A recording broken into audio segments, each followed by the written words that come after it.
नमस्कार दोस्तों। आज की कहानी है अतिथि सत्कार। मुकुंदास नामक एक गरीब ब्राह्मण था। जब उनका विवाह हुआ तब उन्होंने अपनी पत्नी से कहा कि देखो, अब मैं गृहस्थ बन गया हूँ।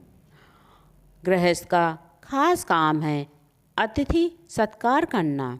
मैं घर में हो या ना हो, कोई अतिथि आए तो भूखा मत जाने देना।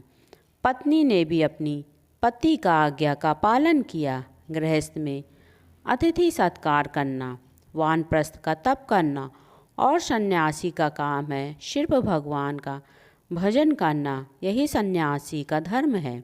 उनकी पत्नी ने कहा कि अच्छी बात है। वे ब्राह्मण नगरी में फिरते और भिक्षा में जो कुछ मिल जाता लाकर अपनी पत्नी को दे देते। घर की स्थिति बहुत साधारण थी। खाने के लिए अन्न भी नहीं था। भगवान बड़े लीला पुरुषोत्तम हैं। उनकी लीला बड़ी विचित्र है। एक दिन भगवान बूढ़े सन्यासी बनकर आए और बाहर चबूतरे पर बैठकर बोले कि घर में कोई है। ब्राह्मण ने सुना तो बाहर आकर प्रणाम किया। सन्यासी बोले कि आज मन में आ गया कि तुम्हारे यहाँ मैं भोजन करूं। ब्राह्मण बोला कि बड़ी अच्छी बात है, मेरे लिए तो बहुत खुशी की बात है। वह बूढ़े सन्यासी को भीतर ले गया और उनको बैठाया। देवयोग से उस दिन ब्राह्मण को गांव से भिक्षा मिली ही नहीं थी। उसने सोचा कि अब क्या करें, खुद को भूखे भी रह जाएं, पर महाराज को भूखा कैसे रखें। घर में कोई संपत्ति भी नहीं थी।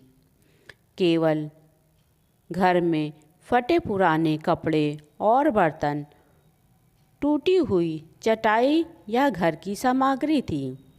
ब्राह्मण ने अपनी पत्नी से कहा कि आज तो बड़ा गजब हो जाएगा, अतिथि भूखा रह जाएगा। पत्नी बोली कि आप घबराते क्यों हो, मैं बैठी हूँ ना। ब्राह्मण बोला कि क्या तेरे पास कोई गहना है। वह बोली, गहना कहाँ है, कपड़े भी फटे पुराने हैं। ब्राह्मण बोला, तो फिर आज अतिथि सत्कार कैसे करेंगे। स्त्री बोली, आप नाई के घर जाओ और वहाँ से उससे कैंची मांग कर ले आओ। ब्राह्मण नाई के पास जाता है और कैंची ले आता है।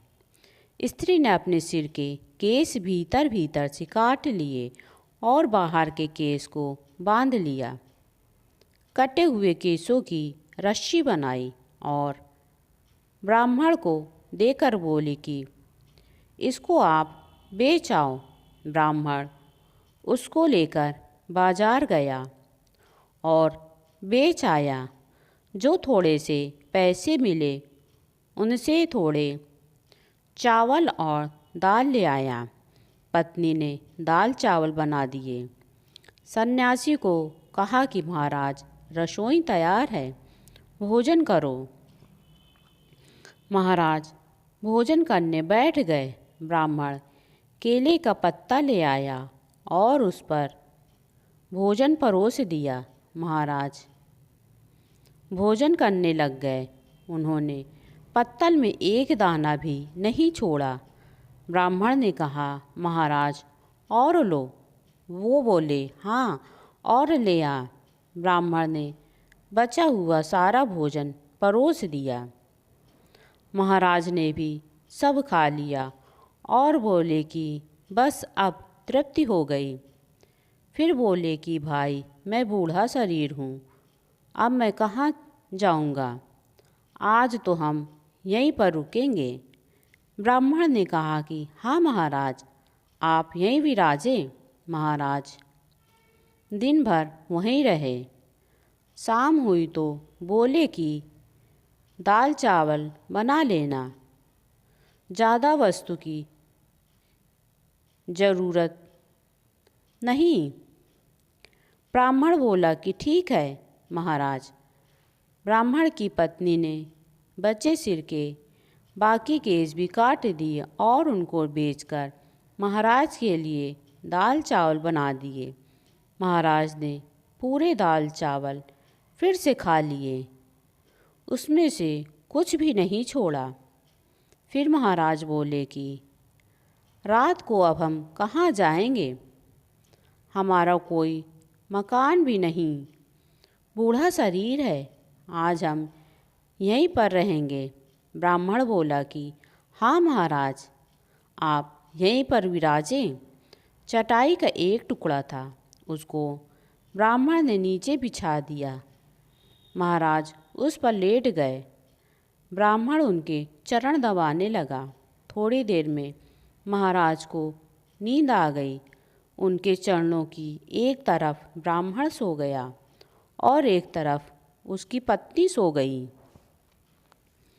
जब वे दोनों सो गए तब बाबा जी जाग बैठे। उन्होंने आशीर्वाद दिया कि तुम्हारे केस ठीक हो जाएं, बढ़िया कपड़े हो जाएं, गहने हो जाएं, धन धान्य से भंडार भर जाए, आदि आदि। फिर वे अंतर्धान हो गए। स्त्री की नींद खुली तो देखा कि हाथों में गहने हैं, सुंदर वस्त्र हैं और सिर पर केस भी हैं। उसको बड़ा आश्चर्य हुआ कि यह क्या कौतूहक है।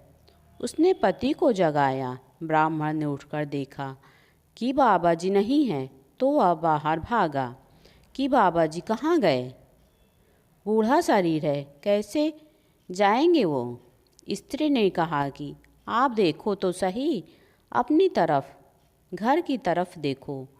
ब्राह्मण ने देखा तो अब वे रोने लगे कि महाराज, हमने आपको पहचाना नहीं। हमारे से आपकी सेवा में कितनी त्रुटि हुई है।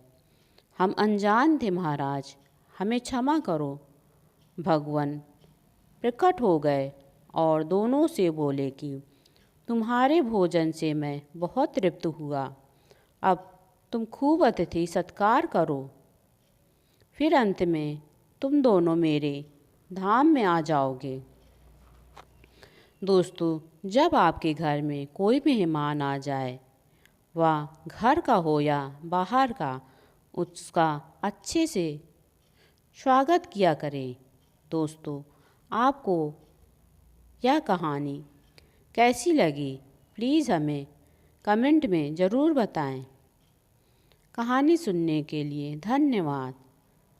दोस्तों, आपको यह कहानी अच्छी लगी हो तो प्लीज़ मेरे चैनल को लाइक करें, शेयर करें और सब्सक्राइब करें। धन्यवाद।